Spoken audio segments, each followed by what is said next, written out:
मी लहान होती 4 वर्षाची, तेव्हा गुरुदत्त मला प्रसन्न झालते. नको तेवढी सेवा माझ्या हातातून घडली. मग मी मोठी झाली. मोठी झाल्यानंतर 4 वाजता दुपारच्या दिवसा 4 वाजता स्वप्नात आले आणि त्यांनी एक मला नारळ दिला.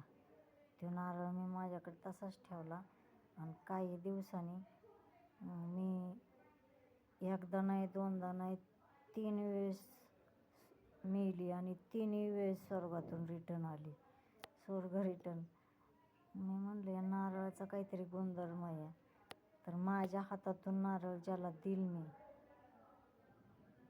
फोडायचा नारळ तो घेऊन, तर तांब्यात पाणी घ्यायचं त्या नारळाचं फोडून आणि देवाच्या डोक्यावर वाजता वाजता एकच इच्छा मागायची. 2 इच्छा मागचाल तर भेटत नाहीत. बिन उपास धरता, बिन काय करता लगेचच इच्छा पूर्ण होती.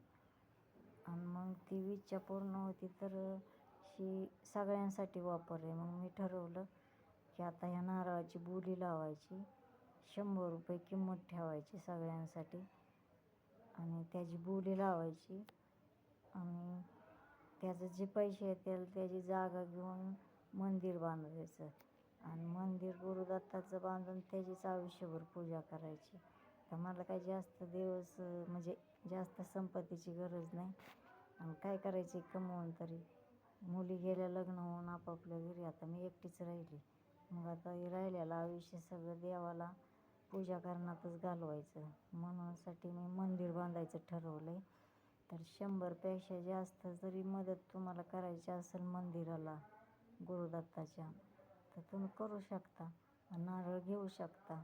आणि ज्याच्याकडे लई संपत्ती त्याला तर लई फायदा आहे या नारळाचा, की ह्या संपत्तीचा जास्त जर आनंद घ्यायला जगायचा असेल तर ही नारळ फोडून देवाला पाणी घालून तो जेवढं आयुष्य पाहिजे तेवढं मागू शकतो. तर हे नारळ करोडपत्याला जास्त फायद्यात ठरेल गरिबापेक्षा. पण हे वापर सगळ्यांसाठी, कोणाला मंत्री संत्री, कुठं काय काम, पास नापास, कुणाला काम नाही, कुणाचं काय, ही सगळ्यांची इच्छा एकच पूर्ण होते. जर दुसरी इच्छा पूर्ण करायची असेल तर दुसरा नारळ न्यायचा आणि दुसरी इच्छा पूर्ण होते. पण नारळ कसा फोडायचा? नारळ घेऊन गुरुदत्ताला फोडायचा आणि त्याचं पाणी खाली न सांडता तांब्यात घ्यायचं आणि त्या तांब्यात पाणी घेतलं ना नारळाचं, की डोक्यावर ओतता ओतता एकच इच्छा मागायची. लगेच झटक्यात पूर्ण होती.